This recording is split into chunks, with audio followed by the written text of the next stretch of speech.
जय हिंद। मैं ब्रिगेडियर हेमंत महाजन आपका फेसबुक लाइव में स्वागत करता हूं। आज का जो हमारा विषय है वो है कि चाइना जो पूरी दुनिया के साथ और हमारे देश के साथ जैविक महायुद्ध यानी कि बायोलॉजिकल वर्ल्ड वॉर लड़ रहा है काफ़ी दिनों से पिछले, इसे जीतने में हम वैक्सीन तैयार करके हमारे देश का लड़ाई कैसे जीत रहे हैं और इसके सिवाय पूरी दुनिया को इस वायरस के खिलाफ जीतने के लिए किस प्रकार से मदद कर रहे हैं, ये मेरा आज का विषय था और इसके ऊपर मैंने बातचीत करनी थी। वैक्सीन डिप्लोमेसी या within the third biological war which China has launched against the whole world and India.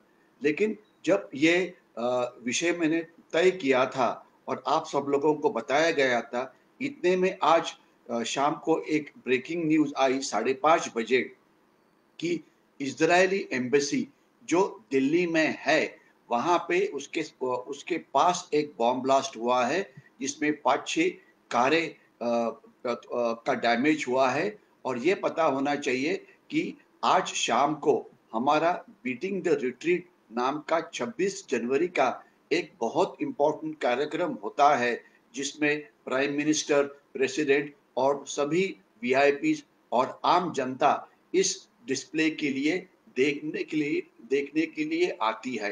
तो वो जगह यहाँ पे कुछ किलोमीटर के अंदर ही है।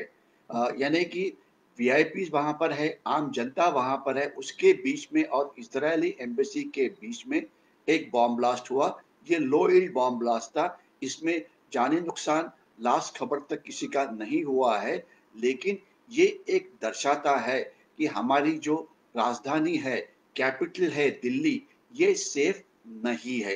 ये दिखाना मुख्य उद्देश्य था, क्योंकि अगर इस बॉम्ब ब्लास्ट में लोगों को मारना ये उद्देश्य था तो खैर बड़ा बॉम्ब रखते तो काफी नुकसान होता, क्योंकि शहर में इतनी ज्यादा भीड़ होती है कि किसी भी भीड़ में एक बॉम्ब रखा जाए तो सैकड़ों लोगों को जख्मी किया जा सकता है या मारा जा सकता है आराम से।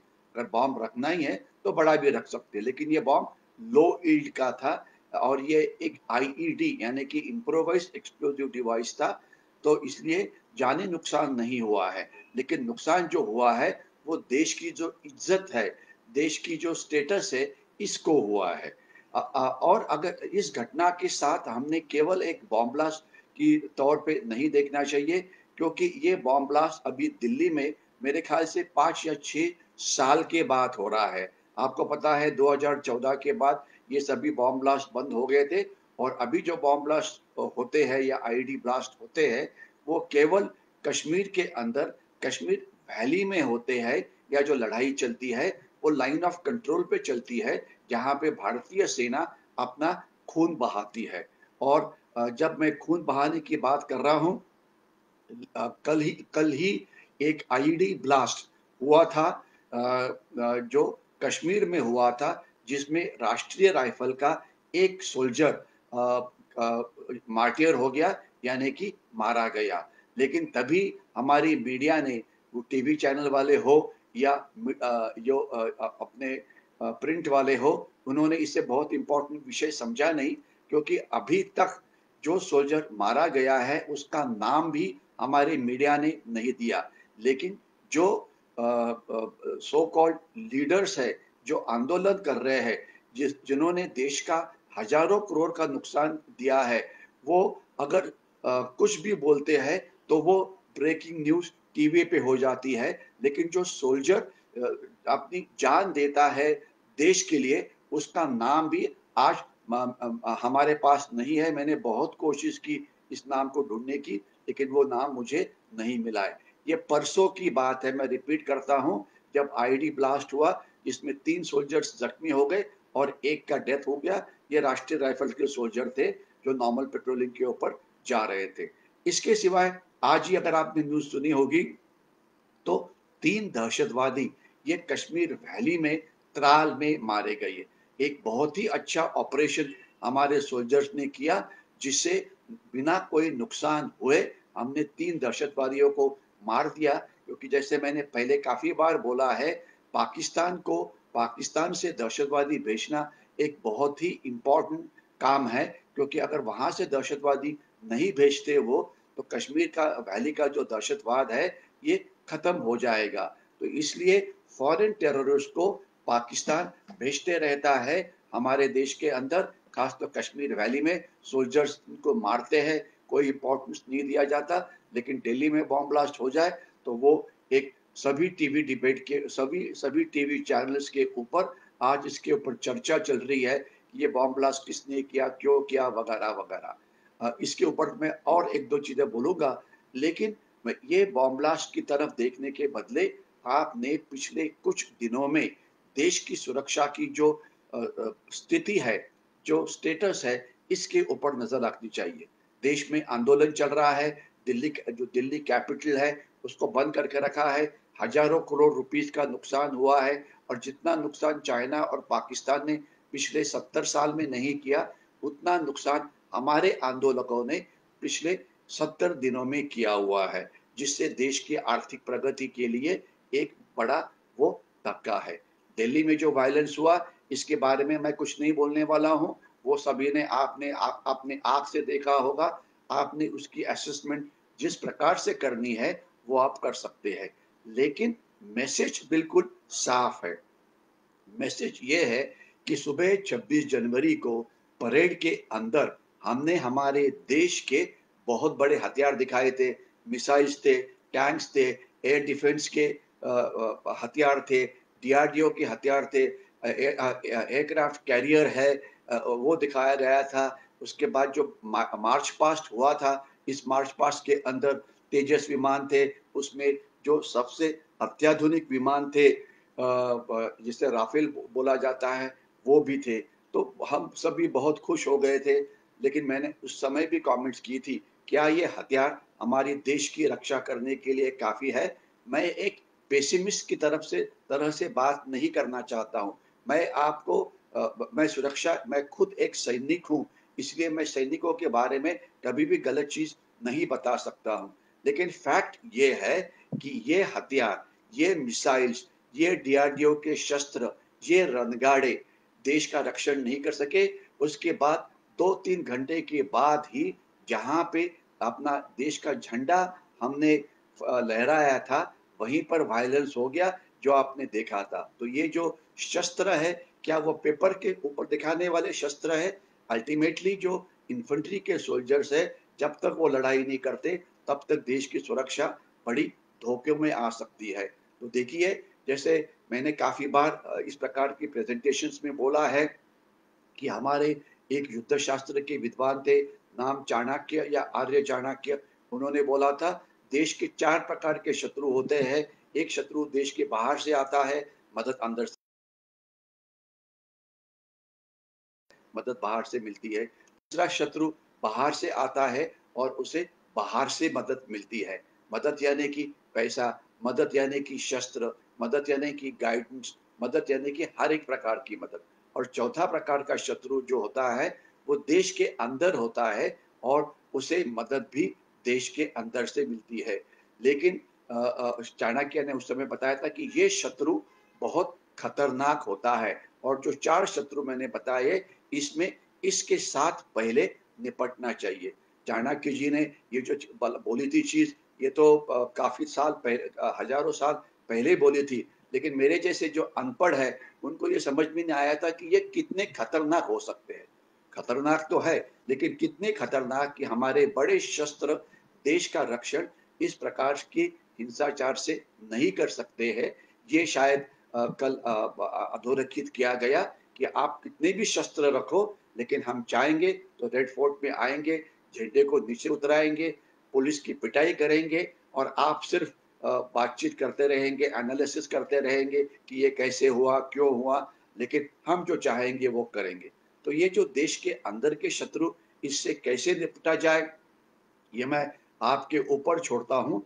लेकिन मैं इतना ही बोलना चाहता हूँ कि इन्हें चाइना की मदद है, इन्हें पाकिस्तान की मदद है, और आज काफ़ी सारे इन दोनों देशों के एजेंट्स हमारे देश में है, जो उनके लिए काम करते हैं। इसमें मैं आज चाइना जिस प्रकार से हमारी देश के अंदर घात-पात कर रहा है, या गड़बड़ कर रहा है, इसके ऊपर मैं नज़र रखूँगा, क्योंकि जो बॉम्ब ब्लास्ट वगैरह है, ये हमारे देश में इतनी बार होते हैं कि इसकी एनालिसिस इतनी बार हुई है कि अल्टीमेटली मैं बोलता हूँ कि पैरालिसिस बाय ओवर एनालिसिस। तो इसकी कोई ज़्यादा विश्लेषण करने की ज़रूरत नहीं है, क्योंकि मैंने आज ही जब मेरे से पूछे जा रहे थे कि इज़राइली, आज मैंने यहाँ आने से पहले ही 2-3 टीवी चैनल के ऊपर था, तो एक ने मुझे पूछा कि क्या इज़राइल की जो वकीलात है जहाँ पे ये बॉम्ब ब्लास्ट हुआ, उनकी हम रक्षा कर सकते हैं क्या? तो मैंने जो जवाब दिया एक बार मैं रिपीट करता हूँ। मैंने बोला इज़राइल की जो वकीलात है, उनकी जो एम्बेसी है, उसकी रक्षा करने की कोई ज़रूरत नहीं है, वो काफ़ी काबिल लोग हैं। अगर कोई दहशतवादी उनके ऊपर हमला करके किसी को मारता है, तो मैं इतना ही बोल सकता हूँ कि इज़राइल उसके पीछे पड़ जाएगा और उसके आगे वाले 2-3 साल में जिसने ये हमला किया, वो कहीं न कहीं मारा जाएगा। तो ये जो इज़राइली लोग हैं, उनकी भारत में रक्षा करने की कोई ज़रूरत नहीं है। रक्षा करिए भारतीयों की, रक्षा करिए भारत की सुरक्षा की। ये तो मैंने पहली बात की। और दूसरा मैंने ये बोला कि बॉम्ब ब्लास्ट होने के बाद जो रिपोर्ट आई कि एयरपोर्ट को अलर्ट किया किया हुआ है, या अलग-अलग जो जैसे कि मुंबई में जहाँ पे चाबाड़ हाउस है, वहाँ पे सुरक्षा बढ़ाई है। वहाँ पे 1-2 हमारे जो पुलिस कर्मचारी हैं, वो बुलेट प्रूफ जैकेट से हाथ में AK-47 राइफल लेके खड़े दिखाए हुए हैं। इसकी कोई ज़रूरत नहीं है। इज़रायली लोग अपना सुरक्षा खुद तय कर सकते हैं। हमने हमारे देश के नागरिकों की सुरक्षा करना ये ज़्यादा अच्छा रहेगा। ये मेरा पहले एक बड़ा पॉइंट है। दूसरा पॉइंट ये है कि ये चीज़ जो पाकिस्तान करता है, उसके छुपे सेल आज 200-300 हमारे देश में है, और जब चाहे वहाँ पे उनको एक्टिवेट किया जा सकता है। तो इन सेल को अगर आपने बर्बाद करना है, तो इंटेलिजेंस बेस्ड ऑपरेशन की ज़रूरत है। कौन लोग हैं जिन्होंने किया? तो अभी ये नेशनल इन्वेस्टिगेशन एजेंसी आई है, दिल्ली पुलिस है, और लोग आ जाएँगे। एनआईए की टीम, अपना ये जो एनएसजी की टीम वहाँ पर है, तो शायद किसने किया ये पता लग जाएगा। उनको जल्दी से जल्दी पनिशमेंट मिले, इतना ही हम बोल सकते हैं। लेकिन पनिशमेंट हम चाइना को क्या देंगे और पाकिस्तान को क्या देंगे? अगर पाकिस्तान ने ये किया है, तो पाकिस्तान को तो सबक सिखाना ही चाहिए। पाकिस्तान को सबक किस प्रकार से सिखाएँगे? क्या वहाँ पे ब्लास्ट करेंगे, या देता पाकिस्तान के बारे में ज़्यादा बोलने की ज़रूरत नहीं है, क्योंकि हर एक बच्चा जानता है कि पाकिस्तान क्या कर सकता है, और हर एक भारतीय पाकिस्तान के साथ कैसे लड़ाई की जाए, इसके ऊपर एक्सपर्ट है। तो ये तो मैं छोड़ देता हूँ आपके ऊपर, क्योंकि आप सब जानते करना क्या चाहिए। लेकिन चाइना क्या कर सकता है, या चाइना क्या कर रहा है, इसके ऊपर मैं अगले 5-6 मिनट मेरा जो ध्यान है और आपका ध्यान है, ये फ़ोकस करूँगा। सबसे पहले पिछले 2-3 महीने में, या 5-6 महीने में, या 7-8 महीने में देश में चाइना की तरफ से कुछ कार्रवाई हुई है देश के अंदर, हिंदुस्तान के अंदर, इसके ऊपर मैं आपकी नज़र डालता हूँ। कुछ पिछले हफ्ते हमारी जो सीरम इंस्टीट्यूट है, जहाँ पे चाइनीज़ वायरस के खिलाफ वैक्सीनेशन बनता है या लस बनती है, वहाँ पे आग लग गई और हज़ार करोड़ का नुकसान हुआ। याद रखिए, इस प्रकार की आग पहले कभी नहीं लगी थी, और जब मुझे कमेंट पूछी गई उस समय मीडिया से, मैंने क्विकली बोला है कि ये आग लगी नहीं थी, क्योंकि वहाँ पे जो फायर फाइटिंग अरेंजमेंट है, ये बहुत अच्छी है, तो ये लगी नहीं थी, ये लगाई गई थी। ये सैबोटाज है, ये सबवर्शन किया हुआ है। कोई अंदर वाले आदमी ने ही इसी आग को लगाया है। खैर, मैं तो एक जनरल बातचीत कर रहा हूँ। एग्ज़ैक्टली किसने लगाई, इसके ऊपर वहाँ पे पुलिस है, सुरक्षा एजेंसीज़ है। मुझे भरोसा है कि अगले कुछ दिनों में पता लग जाएगा कि आग कैसे लगी है, और जिसने लगाई है उसको फांसी की शिक्षा, या जो भी शिक्षा हमारी कानून देता है, वो देनी चाहिए। लेकिन ये आग किसने लगाई होगी? मैं खुल्लम-खुल्ला आपको बोलना चाहता हूँ, ये शायद चाइना के एजेंट्स ने ही लगाई है, क्योंकि आज वैक्सीनेशन की जो लड़ाई है, जो वैक्सीन डिप्लोमेसी है, यहाँ पे भारत ने चाइना की पिटाई कर दी है। चाइना का जो वैक्सीनेशन है, चाइनीज़ लोग उसे लेने के लिए तैयार नहीं है। रिपीट करता हूँ, चाइनीज़ लोग उसे लेने के लिए तैयार नहीं है। जिन प्रदेशों को उन्होंने ये वैक्सीन दिया, वो उसे ना बोल रहे हैं। भारत में अभी तक 20 लाख लोगों को 20 लाख से ज़्यादा लोगों को ये वैक्सीनेशन दिया है और इसे काफ़ी सक्सेसफुल माना जाता है और ये दुनिया का सबसे बड़ा प्रोग्राम है जो हमें चाइनीज़ वायरस के खिलाफ का महायुद्ध जीतने में मदद करने वाले हैं। इसके लिए ये जो हमारे साइंटिस्ट है सीरम इंस्टीट्यूट के हैं और 2-3 कंपनीज ने जिन्होंने बनाया है, उनको तो हमने सलाम करना चाहिए कि आपने बहुत अच्छा काम किया, लेकिन उनको खच्ची करने के लिए, उनका मोरल डाउन करने के लिए सीरम इंस्टीट्यूट में आग लगाई गई। तो ये चाइना का काम है, इसके बारे में या उनके एजेंट्स का, इसके बारे में मुझे तो कोई शक नहीं है। लेकिन मैं आपका ध्यान ले जाना चाहता हूँ, कुछ महीने पहले तमिलनाडु में वेदांत नाम की एक फैक्ट्री थी, जहाँ पे कॉपर यानी कि तांबा इसे रिफाइन किया जाता था और देश का 50-60% जो कॉपर था, जो हमारे इंडस्ट्रीज के लिए लगता है, वो वहाँ से आता था। लेकिन वहाँ पे कुछ एनजीओज ने एक एजिटेशन शुरू किया कि इससे हमारा पर्यावरण का नुकसान हो रहा है, इसलिए इस फैक्ट्री को बंद करना चाहिए। और हमारे जो जज है, ये इतने लिबरल है कि उन्होंने बोला, अरे बाप रे, अगर वहां पे एनवायरनमेंट खराब हो रहा है तो इसको बंद करो। अरे भैया, जज साहब को पूछो, जज साहब अगर आप इसको बंद कर रहे हैं तो क्या देश में कॉपर इस्तेमाल करना बंद करेंगे? बिल्कुल नहीं। ये जजों ने ये फैक्ट्री बंद करवाई और उसके बाद आज हम 40% जो कॉपर है चीन से लेते हैं। यानी कि फैक्ट्री बंद करने के बाद फायदा किसका हुआ? चाइना का हुआ। रिपीट करता हूँ, चाइना का हुआ। और वेदांत के जो वकील थे, उन्होंने हाई कोर्ट के सामने बोला है कि ये जो एनजीओ जिसने ये एजिटेशन चलाया था, इसे चाइना ने पैसा दिया। ये एफिडेविट उन्होंने कोर्ट में दाखिल किया है। क्या दुनिया में कॉपर की फैक्ट्री चलती नहीं है? अगर पर्यावरण का नुकसान होता है तो जाहिर है नहीं होना चाहिए। तो इसको रोक के क्या कॉपर को हम रिफाइन नहीं कर सकते? बिल्कुल कर सकते हैं। लेकिन हमारा जो एटीट्यूड है कि जिस चीज में पता नहीं है, एक कोई भी जजमेंट दे दो और अपने देश का आर्थिक नुकसान करो। फायदा हो गया है चाइना का। मैं रिपीट करता हूं, चाइना का। इसके बाद मैं आ जाता हूं टिकटॉक के ऊपर। 1 साल या 1.5 साल के पहले की बात है, डेट्स के बारे में मेरी मेमोरी इतनी अच्छी नहीं है, जब टिकटॉक को तमिलनाडु में बैन कर दिया, क्योंकि टिकटॉक बहुत ही खराब है। वो ऐप के बारे में तो आप सब जानते हैं। तो एक एनजीओ चला गया, कुछ एक्टिविस्ट चले गए हाई कोर्ट के अंदर और हाई कोर्ट ने उनको तुरंत सुनवाई के लिए एक्सेप्ट कर लिया और उन्होंने बोला कि टिकटॉक के ऊपर बैन नहीं होना चाहिए, क्योंकि ये बहुत अच्छा ऐप है, इससे आम लोगों का नुकसान हो रहा है। तो अ, हमारे जज साहब ने निर्णय दे दिया कि टिकटॉक का जो बैन लगाया था किसी ने पहले, वो उठाया जाए और टिकटॉक शुरू हो गया। अभी देखिए, टिकटॉक ये चाइना का ऐप है। इसमें क्या होता है, वीडियो रिकॉर्ड होते हैं। वीडियो रिकॉर्ड करने वाले हजारों ऐप है, यूट्यूब है, जितने चाहे उतने ऐप है। ये कोई ऐसा कोई मेडिसिन जैसा कोई इसेंशियल ऐप नहीं है कि ये बंद होने से देश का कोई बड़ा नुकसान होने वाला है। लेकिन लिबरल लोग हैं, बोलते कि नहीं, बैन नहीं होना चाहिए क्योंकि हमारा ये हक है। और ये फिर शुरू हो गया। और 4 दिन पहले की बात है साहब कि 259 ऐप्स हमारे देश ने परमानेंटली बैन किए हैं, जिसके अंदर टिकटॉक है। और टिकटॉक ने अपना जो ऑफिस है हमारे देश के अंदर का, वो बंद कर दिया है। लेकिन लिबरल्स जो लोग थे, इन्होंने इसे 2-3 साल चलाया, जब नुकसान हमारे देश का हो रहा था। तो ये चाइनीज एजेंट्स कितने पावरफुल है, इसका ये एग्जाम्पल है।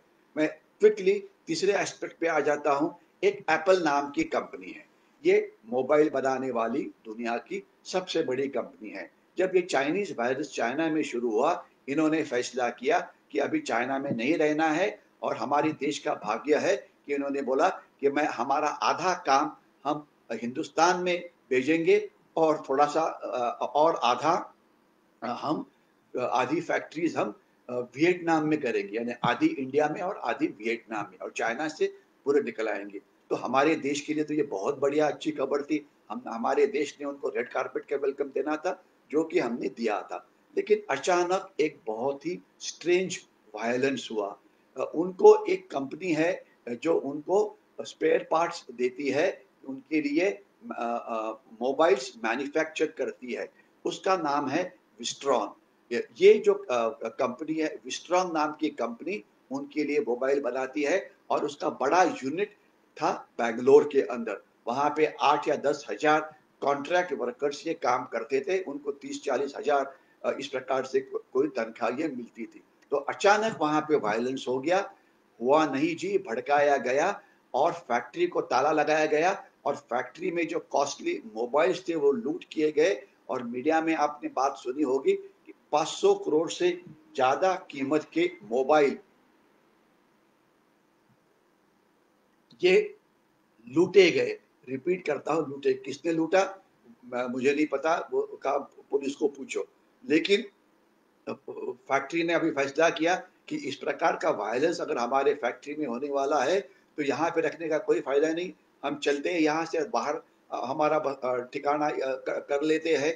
लेकिन सरकार ने क्विक रिएक्शन की और जिससे 500 में से 400 करोड़ के जो मोबाइल्स थे वो वापस आ गए कुछ ही दिनों के अंदर। और सिर्फ जो अभी नुकसान है वो 100 करोड़ के आसपास है और अभी सरकार इसकी इन्वेस्टिगेशन कर रही है। और जिसने किया था ये एक लेफ्टिस्ट ऑर्गेनाइजेशन थी, उसका जो नेता था अभी वो कैद में है, उसके खिलाफ कानूनी कार्रवाई ये शुरू है। क्योंकि चाइना के इशारे के ऊपर हमने जो सबसे बड़ी कंपनी हमारे देश में आने वाली थी उनके फैक्ट्री में जाके लूटना शुरू किया, जिससे उनको लगा कि ये सेफ नहीं है।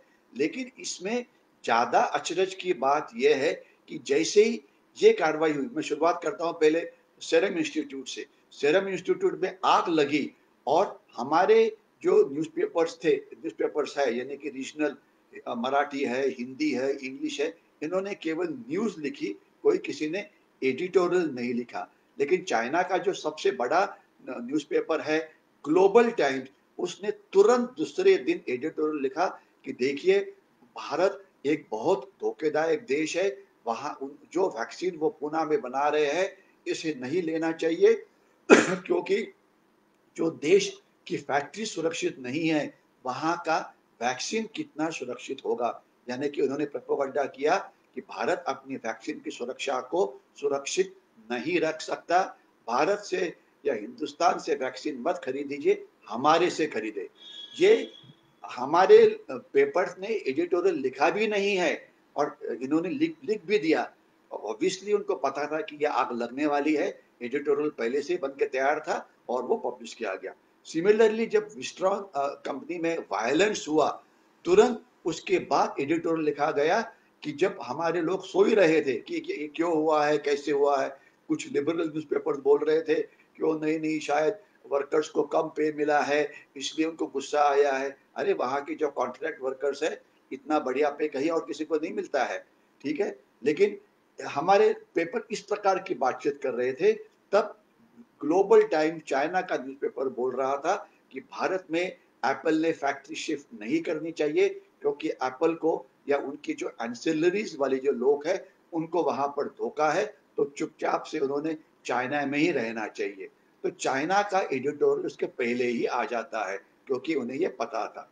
इसके बाद मैं क्विकली आ जाता हूँ, ये जो वायलेंस जो आंदोलन चल रहा है इसके बारे में आपको याद है कि कुछ 2-3 हफ्ते पहले 1500 टावर्स जलाए गए जो कम्युनिकेशन के टावर्स थे और हर एक टावर की कीमत 20-25 करोड़ के आसपास होती है, कोई कम है कोई ज्यादा है, तो कितना नुकसान हुआ है आप कैलकुलेट करिए।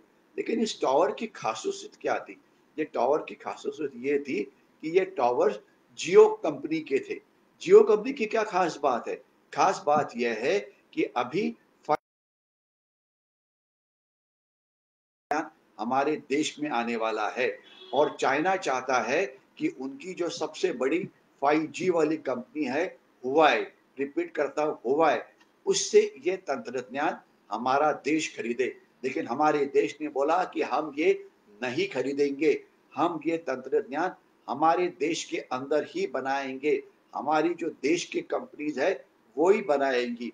और जियो उसमें एक लीडिंग कंपनी थी जिन्होंने बोला था कि अगले कुछ महीनों के अंदर ही हम 5G तंत्रज्ञान को रोल आउट कर रहे हैं। इसलिए जियो के जो कम्युनिकेशन टावर थे उनको टारगेट किया गया। और कल की ही बात है, आपने पेपर में पढ़ा होगा, तो एक और भारतीय कंपनी जियो के भी आगे चली गई है। जब तक 5G की बात हो रही है वो कंपनी है एयरटेल। और आप लोगों को, काफ़ी लोगों के पास एयरटेल के मोबाइल भी होंगे। यानी कि आज एयरटेल और जियो, ये 2 कंपनी एक दूसरे के साथ कॉम्पिटिशन कर रहा है कि कौन 5G तंत्रज्ञान हमारे देश में पहले लाएगा, जो कि देश के लिए एक अच्छी बात है, क्योंकि इससे हमारी देश की इकोनॉमी ये ज़्यादा एफिशिएंट बन सकती है। तो हुआ क्या? टावर्स जलाए गए और देश का नुकसान हो गया। तो इसका मतलब है कि ये देश सुरक्षित नहीं है। मैं क्विकली आ जाता हूँ। कुछ हफ्ते पहले विशाखापट्टनम या वाइजैक जो है आंध्र प्रदेश में, वहाँ वो काफी बड़ा शहर है, आपने देखा होगा। एलजी कंपनी है, मैं रिपीट करता हूँ, कोरिया की जो एलजी कंपनी है, ये कंपनी का वहां पे एक प्लांट है। और हम अभी चाइना से हमारी जो इकोनॉमी है उसे डीकपल करने की कोशिश कर रहे हैं। इसके अंदर हम मदद ले रहे हैं कोरिया से, मदद ले रहे हैं जापान से, मदद ले रहे हैं अमेरिका से, और मदद ले रहे हैं कुछ प्रगत यूरोपियन राष्ट्र, फ्रांस या इस प्रकार के राष्ट्र, उनसे हम मदद ले रहे हैं। तो इसके अंदर अचानक वहां पे क्या हुआ? गैस लीक हो गया। गैस लीक हो गया तो हमारी सरकार ने उसे मतलब जो स्टेट गवर्नमेंट है, उन्होंने उसको इन्वेस्टिगेट करना चाहिए, क्यों हुआ, कैसे हुआ। गलती नहीं होनी चाहिए, और जिसने कुछ किया होगा उसको तो पनिशमेंट मिलनी चाहिए।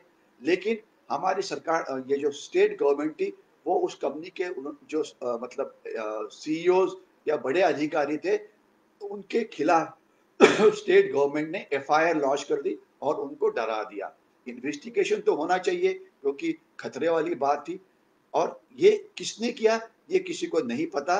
तो ये एक एफर्ट था कि कोरिया या जापान या इस प्रकार के देश जो भारत को मदद करने वाले हैं, चाइना से हमारी इकोनॉमी को डीकपल करने के लिए उनके फैक्ट्रीज में कुछ गड़बड़ करे।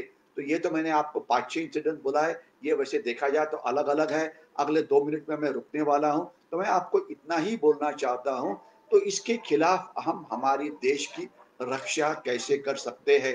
ये जो चाइनीज एजेंट्स है, इंडिविजुअल्स है, एनजीओज है, संस्थाएं है, तो क्या, तो इस प्रकार की संस्था के ऊपर नजर कैसे रखी जाए? और अगर चाइना ये हमारे देश में कर सकता है, तो क्या इस प्रकार के एनजीओज को हम चाइना में खड़ा नहीं कर सकते? अगर हमारे देश के कुछ आंदोलक हमारी जो देश की राजधानी है दिल्ली, उसे ब्लॉक कर देती है, तो क्या हमें ये पॉसिबल नहीं है कि तिब्बतन लोगों के मदद से ल्हासा को ब्लॉक कर दो, या शिनजियांग के लोगों के मदद से उनकी जो राजधानी है कशगर, उसे ब्लॉक करो, या सबसे बढ़िया जो बीजिंग है उसे ब्लॉक करो, या पाकिस्तान की राजधानी है रावलपिंडी, क्या हम ये जो पाकिस्तान के जो एनजीओज है उनकी मदद लेते हुए, जो पाकिस्तान की इकोनॉमिक कैपिटल कराची है और राजधानी रावलपिंडी है, क्या हम उसको ब्लॉक नहीं कर सकते? अगर हमारा ब्लॉक 70 दिन का है, तो उनका तो 71 दिन का होना चाहिए। यानी कि कहने का मतलब यह है कि चाइना और पाकिस्तान हमारे देश के साथ अलग अलग स्तर के ऊपर लड़ाई लड़ रहा है। उसे हमें अलग अलग स्तर के ऊपर रिस्पॉन्स देना पड़ेगा। जब तक सवाल है लद्दाख के स्टैंड ऑफ का, एलओसी का, उसकी आप ज्यादा फिक्र मत करिए। भारतीय सेना उसकी रक्षा करने के लिए काबिल है। लेकिन जो देश के अंदर चल रहा है, इसके लिए अगर हमने ये लड़ाई लड़नी है, तो हम देश के हर एक नागरिक को हमारी सुरक्षा एजेंसीज का कान और आंख बनना चाहिए। और कोई भी एनजीओ है, कोई भी इंडिविजुअल है, कोई भी राजकीय पक्ष है जो वायलेंस को बढ़ावा देते हैं, उनके खिलाफ हमने हमारे लेवल के ऊपर कोई ना कोई कार्रवाई करनी चाहिए। ये वीडियो अभी मैं यहीं पे रुकने वाला हूँ, क्योंकि ये खबर आती रहेगी। इसका एनालिसिस हम आने वाले दिनों में करते रहेंगे।